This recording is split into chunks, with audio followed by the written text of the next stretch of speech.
Today's topic is pollen pistil interaction.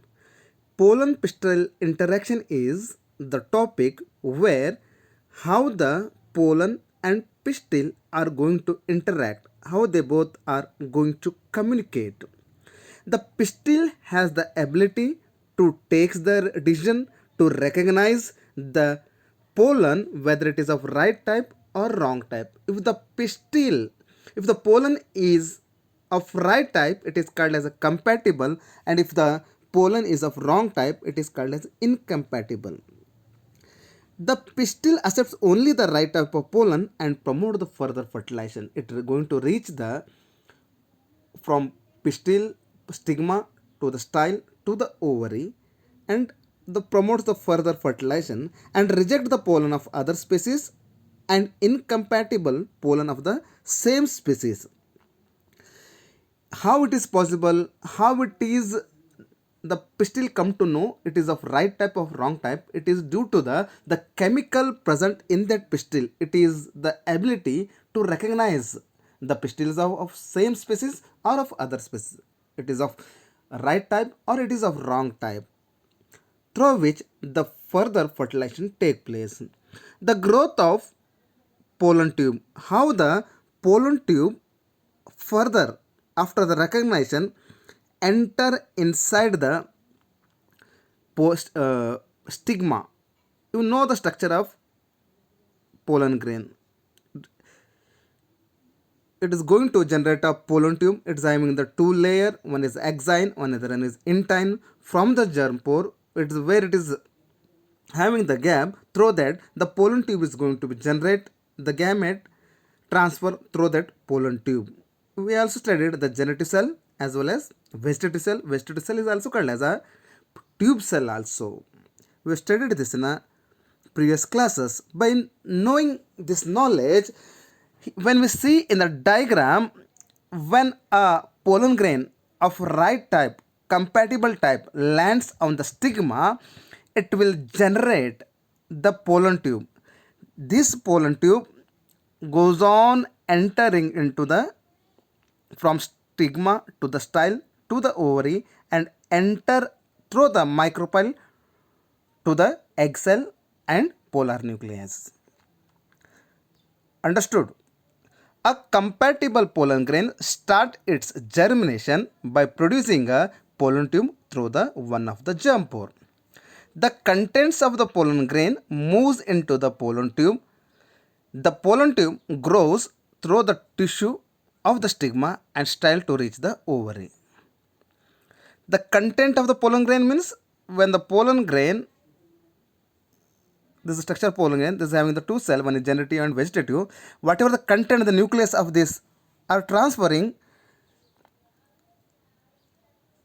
from the pollen tube through the style to the stigma into the stigma to the style into the ovary. Understood? In the plants where the pollen grains are shed at two cell stage, one vegetative cell and one generative cell, and the generative cell divide and form the two male gamete during the growth of the pollen tube. In angiosperm, generally we have studied in the previous classes, they pollen grains are shed at two cell stage, and in some other species that are three cell stage also, the generative cell divide and form the two male gametes. That's why that two male gametes are fertilizing at a two times. That is called as a double fertilization. In plants, some of the plant, the pollen is shed at a three cell stage. The pollen tube carry two male gametes from the beginning. In three cell stage, they are going to carry the two male gametes from the beginning only. The pollen tube, after reaching the ovary, enters into the ovule through the micropyle. We know the diagram of embryo sac. These are the antipodal cell. These are the egg apparatus. These are the polar nucleus.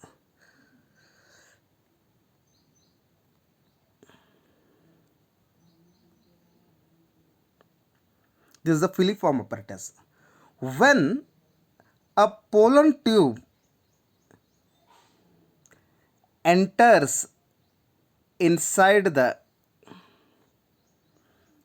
ovary, it goes through the ovule through the micropyle. This is the entrance. What is micropyle? This is the entrance gate of the ovule to reach the embryo sac,